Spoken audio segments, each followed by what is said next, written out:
Bon, Monsieur Salvi, c'est un chantier que vous connaissez bien. Oui, Qu'est-ce que vous avez fait sur ce bureau? Expliquez-moi. toute la maçonnerie, on a fait le pavage, le dallage, les joints, le crépi. Comment ça s'est passé? Sur combien de temps ça s'est déroulé? Qu'est-ce que vous avez eu comme difficulté? Parlez-moi un peu du chantier. Ouais, au bout des difficultés, pas bien, un peu le climat, mais ça, on a fini, il y avait de la neige. Donc. Et après, on l'a fait sur 1 an et demi le chantier. On y a travaillé 3 mois en tout. Quelle particularité il y a à travailler sur un bureau? Des beaux chantiers. C'est des chantiers un peu uniques quand même. Qu'est-ce que ça représente pour vous, artisans? Un peu de fierté, oui. Qu'est-ce que vous ressentez aujourd'hui devant le résultat? On est fiers du résultat, oui. Un beau résultat, oui. Quelles ont été vos occupations aujourd'hui? Alors aujourd'hui, je suis venue sur le Césalier. J'ai pique-niqué avec mes copines d'abord. Et ensuite, nous avons participé à une rando aquarelle avec Thierry Bally. Voilà.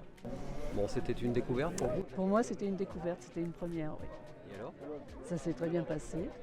Il est très bienveillant. Il nous a bien guidés et c'était très sympathique. Vous êtes satisfaite, heureuse du résultat et de cette journée passée? Le résultat, je pense que je pourrais faire beaucoup mieux. Mais de la journée, oui, c'était sympathique. Qu'est-ce que ça évoque pour vous, les Burons du Cantal, vous qui êtes murattaise? Pour moi, c'est l'été, les vaches dans les montagnes. Bonjour à tous, on va puis déguster. des gens qui faisaient du fromage dans le temps. Oui, comme j'ai pu le souligner, le Buron et le Cantal, ça ne fait qu'un. C'est notre histoire, c'est notre culture. Et d'ailleurs, je crois que lorsqu'on regarde l'ensemble de ces paysages, c'est bien parce qu'on avait une activité agricole, pastorale importante, avec de l'agroalimentaire il y a fort longtemps. Les Burons ont débuté avant le XIIIe siècle par les Burons-Trous. Et puis, on termine quasiment par l'un des plus modernes aujourd'hui, qui est en fait une ferme d'altitude.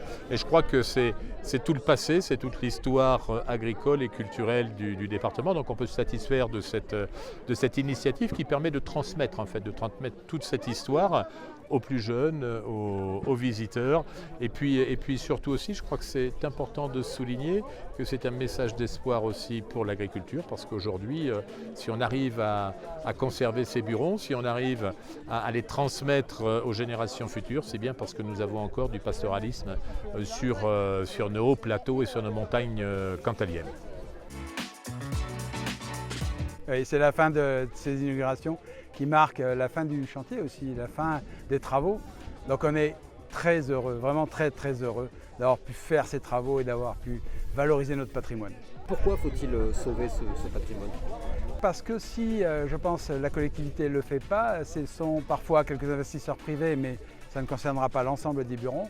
Et là, nous avons voulu laisser une trace sur l'ensemble du territoire, du buron le plus ancien au buron le plus moderne.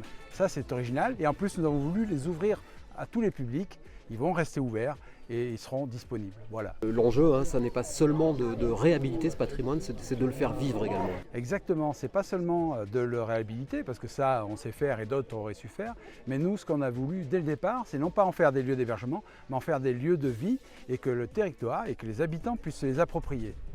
Et puis c'est aussi le rôle de la communauté de communes que d'animer le territoire et de faire travailler les uns avec les autres. Tout à fait, c'est le rôle de la collectivité, c'est le rôle de Haute-Terre Communauté. Et puis au-delà de l'activité, c'est un projet qui a été fédérateur sur l'ensemble des communes.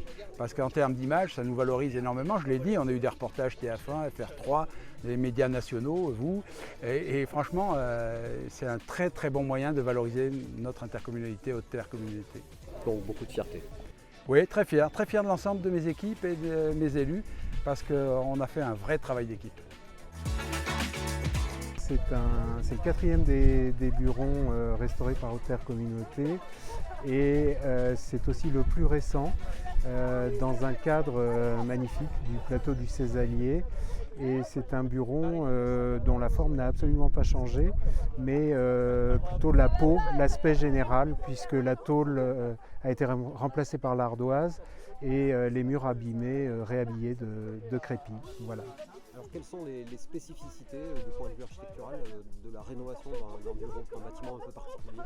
Alors c'est un bâtiment, celui-ci s'approche de, comme le disait Madame le maire, des fermes de la même époque. Donc c'est un bâtiment qui est construit à côté d'une zone humide, donc il y avait des pathologies liées à cette proximité et dont il a fallu refaire une partie des fondations.